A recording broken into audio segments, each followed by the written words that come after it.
Écoute, je dois te dire quelque chose qui va probablement bousculer tout ce qu'on t'a enseigné sur la spiritualité. Tu as déjà remarqué comment tout le monde, de nos jours, te rabâche cette histoire de gratitude? Genre, littéralement tout le monde. Ton thérapeute, ce coach des réseaux sociaux, les livres de développement personnel, aux vidéos motivationnelles qui apparaissent dans tes fils d'actualité.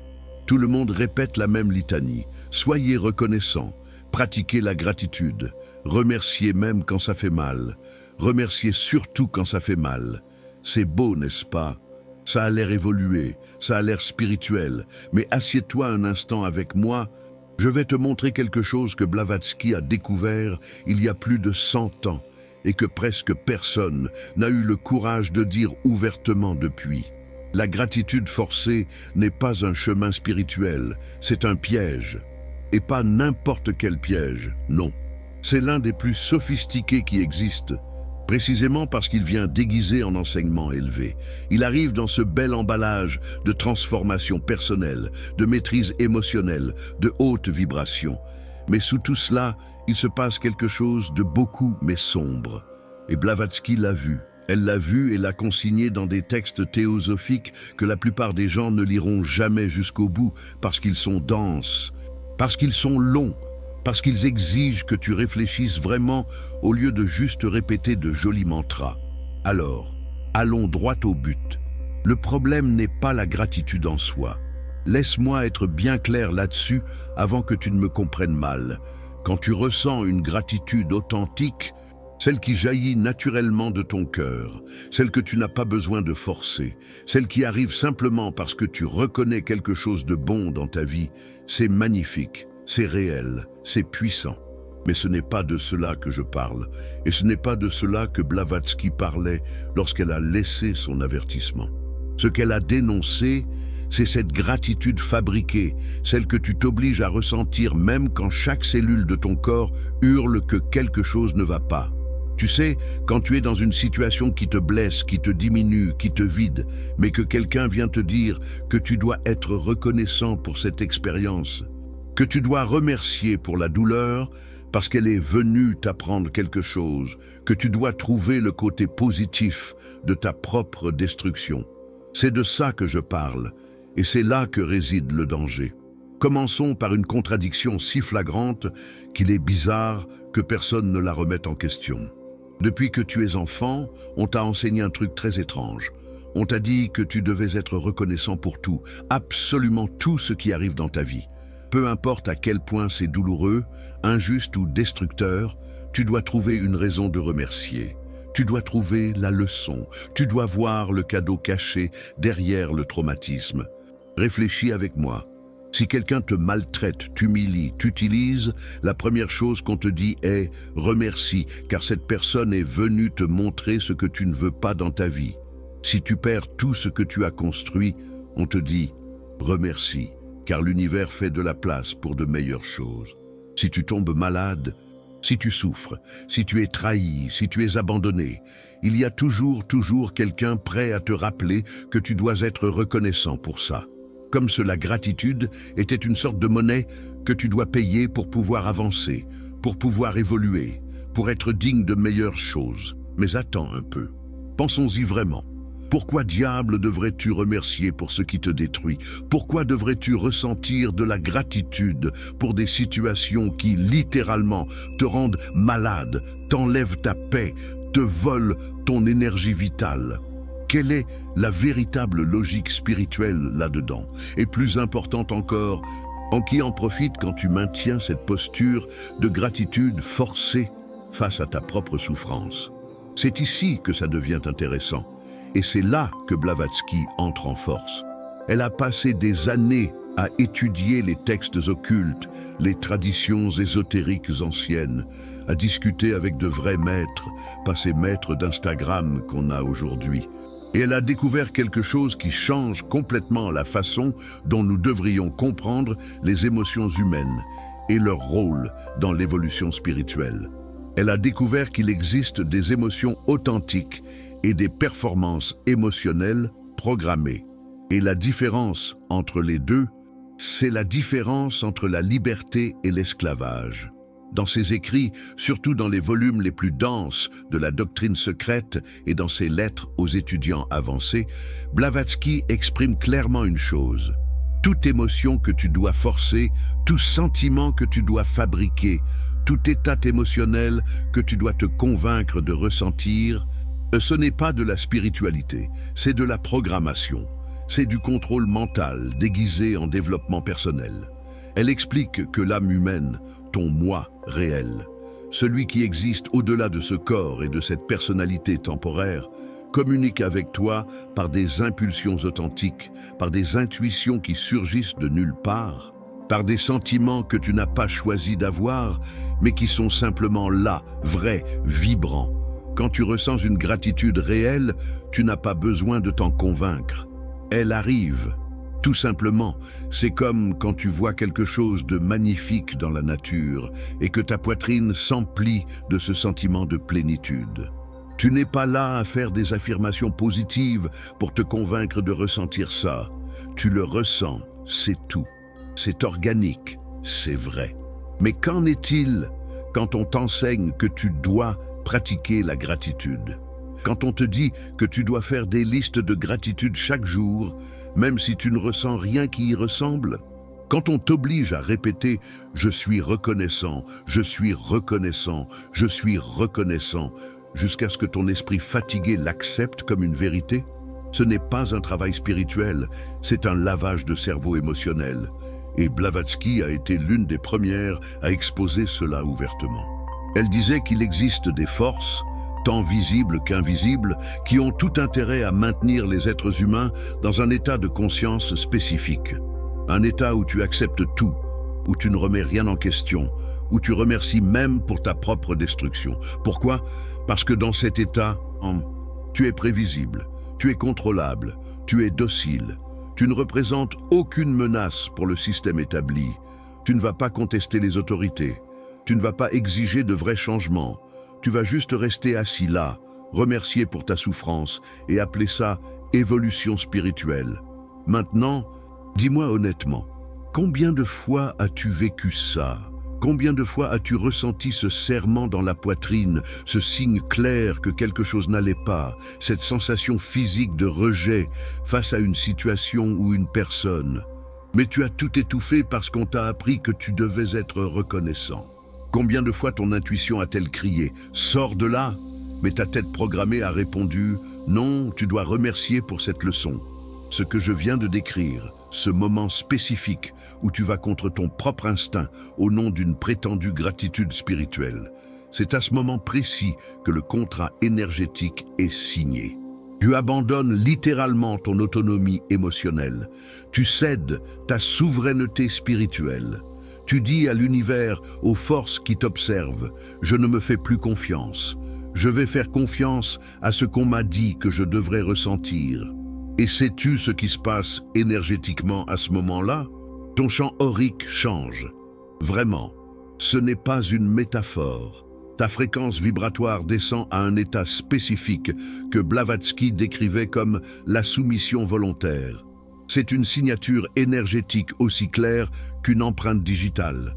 Tu rayonnes littéralement vers l'univers, un message qui dit « J'accepte les situations qui me blessent, je remercie pour elles. Je vais continuer à accepter encore plus de la même chose. » Et là, tu te demandes « Pourquoi ma vie ne change pas? Pourquoi est-ce que je continue à attirer les mêmes situations toxiques? Pourquoi des personnes similaires continuent d'apparaître? Pourquoi les mêmes schémas se répètent sans cesse? La réponse est simple, mais elle fait mal. C'est parce que tu émanas la fréquence de quelqu'un qui non seulement accepte cela, mais qui en remercie. Tu es devenu un aimant parfait pour ce qui te détruit. Blavatsky expliquait cela en utilisant un concept qu'elle appelait l'assentiment astral. Quand tu forces la gratitude pour quelque chose que ton âme rejette, tu crées une sorte de fissure dans ton intégrité énergétique. C'est comme si tu émettais deux fréquences conflictuelles en même temps. Ton âme véritable dit non, mais ton esprit programmé dit oui et merci. Ce conflit interne, cette dissonance, crée une ouverture, une brèche, et il y a des entités non physiques qui reconnaissent cette brèche à des kilomètres de distance. Je vais être direct avec toi parce que je pense que tu mérites la vérité brute. Il existe des forces, des consciences, des entités, opérant dans des dimensions que tu ne vois pas avec tes yeux physiques. Ce n'est pas une théorie du complot. Ce n'est pas de la paranoïa spirituelle, c'est une information qui se trouve dans pratiquement toutes les traditions ésotériques anciennes, des textes gnostiques aux enseignements tibétains, en passant par les mystères égyptiens et la théosophie de Blavatsky. Ces forces se nourrissent de l'énergie émotionnelle humaine, surtout de l'énergie de basse fréquence. Peur, culpabilité, honte et oui, gratitude forcée. Pourquoi la gratitude forcée ? Parce qu'elle combine plusieurs éléments délicieux du point de vue de ces entités.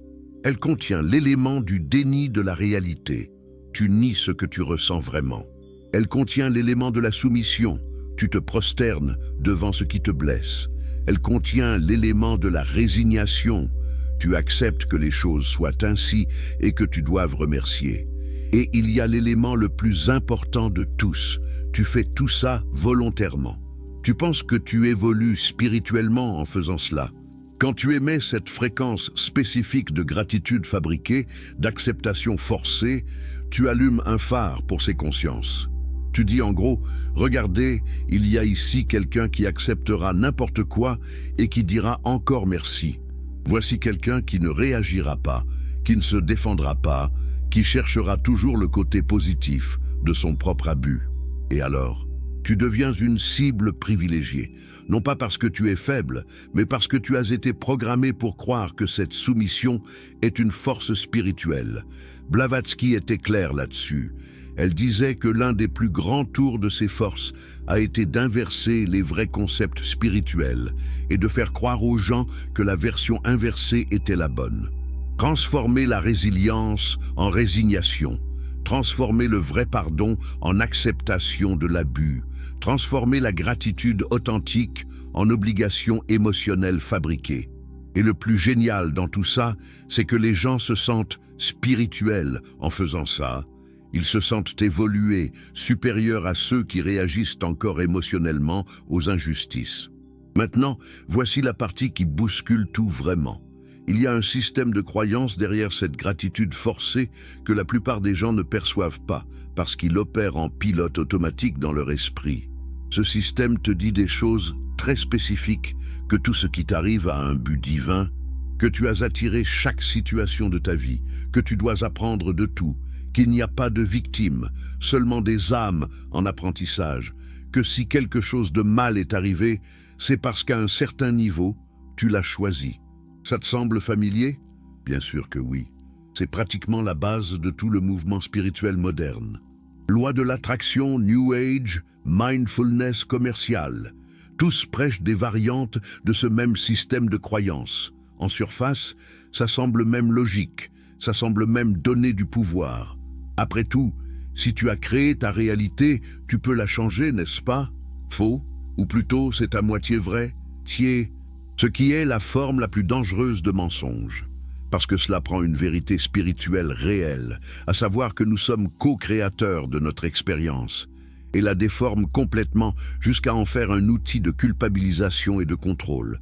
On te dit que tu as tout créé, mais on ne t'explique pas qu'il existe des couches et des couches de manipulation énergétique, de programmation collective, de contrats astraux que tu ne te souviens même pas avoir signés, des influences d'autres dimensions. C'est un système bien plus complexe que tu as attiré ça parce que tu as mal pensé. Et c'est ici que le piège de la gratitude forcée se referme complètement. Si tu as créé tout ce qui t'arrive, alors tu n'as le droit de te plaindre de rien. Tu as seulement le droit de remercier. Après tout, à un certain niveau, tu as voulu ça, tu en avais besoin, c'est venu t'apprendre quelque chose. Alors, avale la pilule, souris et remercie. Et si tu souffres beaucoup, remercie encore plus, car une plus grande souffrance signifie une plus grande leçon. Donc une plus grande évolution. Tu vois où ça mène? Tu vois comment ça t'enferme dans un cycle éternel d'acceptation de situations abusives, en appelant ça croissance spirituelle? Blavatsky l'a vu, et elle a vu plus que ça. Elle a vu que ce système de croyance n'était pas accidentel. Il a été soigneusement construit au fil des siècles pour maintenir les gens coincés dans un schéma de comportement spécifique. Un schéma où tu reviens toujours aux mêmes situations, vie après vie, parce que tu n'as jamais appris à dire non pour de vrai. Tu n'as jamais appris à faire confiance à ton propre rejet instinctif de ce qui te blesse. Elle parlait de ce qu'elle appelait le cycle de répétition karmique artificielle. Ce n'est pas le vrai karma, celui des actions et conséquences naturelles, c'est un karma fabriqué, maintenu par des forces qui profitent de ton emprisonnement. Comment ça marche? C'est simple.